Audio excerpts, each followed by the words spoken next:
Hello, everybody, and welcome to the weekly Web ROI Tip of the Week. This is Jason Gervais, President and CEO of Web ROI. Today, I have with me Tracy Bento from our team. She's joining us to discuss the Accessibility Act for Ontarians. It's called AODA or AODA. Perhaps you've heard of it. It's important. You should start paying attention to it because it is going to affect your business and especially your online business in some fashion in the coming months, if not years. So without further ado, welcome Tracy. Hi Jason, thank you for having me. Thanks for joining us today. Why don't you just tell us a little bit about yourself and what you do in our team. So I'm an account manager as well as the digital marketing specialist. So I deal with any of our accounts as well as any of the content that has to go into a website. So things like emails and blogs. Excellent. Well, thank you for joining us today, Tracy. And so AODA, tell us first of all, what does it stand for and what is it? Like, what is it essentially about? Okay, so the AODA stands for the Accessibility for Ontarians with Disabilities Act. So it's an act that has been in place for, I would say, about 25 years. It's a law that sets out a process for developing and enforcing accessibility standards. So in a physical environment as well as online. Okay, so this is the same act that has been around for, you said, 25 years. So when they were installing ramps and everything in universities and businesses to make things more accessible, I guess that was phase one. And now with the expansion of the internet and more things moving into a digital world, they're now starting to, there's always been an implementation of some accessibility standards online, and certainly when we started building accessible websites that are able to be seen on different types of devices and things like that. But now, as more and more people are becoming more reliant in their day-to-day activity on the internet, this is sort of to make the internet or websites more accessible to users with disabilities. So why don't you tell us a little bit more about what are the specific standards, and then we'll get into how it applies in the digital world. So there are 5 specific standards. They are laws that apply to government, businesses, not-for-profits, public sector organizations, and they basically just apply to everybody. And it's just around to make daily life easier for everyone.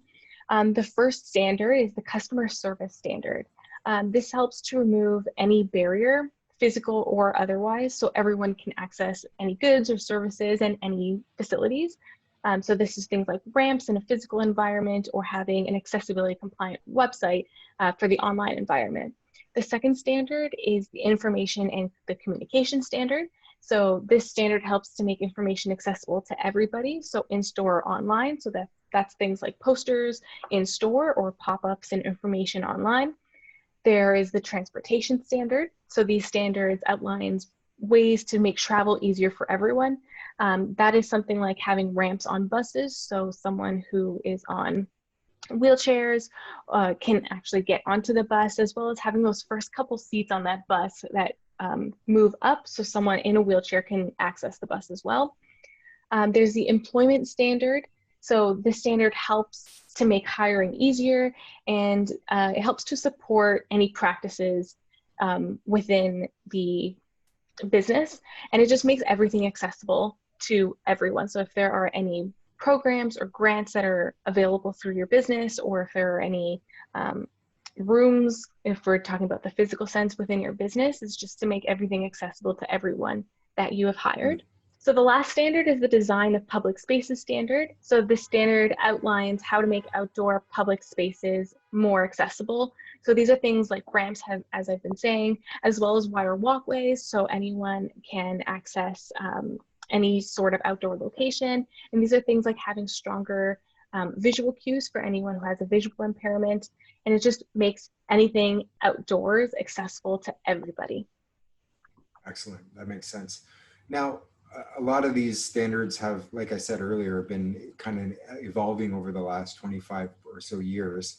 And now the internet seems to, like, I guess the second standard you said, information and communication standard, that seems to be the one that sort of we fall under the umbrella of. And And now the government is basically saying, if you have, you know, a certain number of employees, you have to have an AOTA qualified or AOTA compliant website by January of 2021. So tell us a little bit more specifically about how this AOTA standard relates to the world that we deal in, which is helping businesses with their web presence and attracting more leads and sales.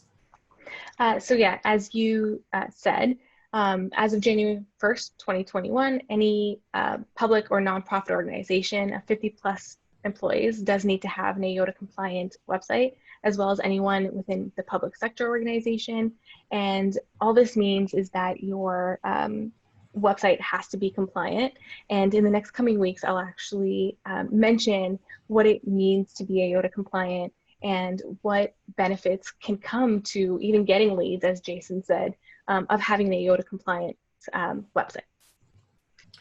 So this, even though it's only mandatory for businesses that have 50 or more employees, I think what you're saying is that there's a strong benefit for companies that are smaller to go down the path of making their website AOTA compliant.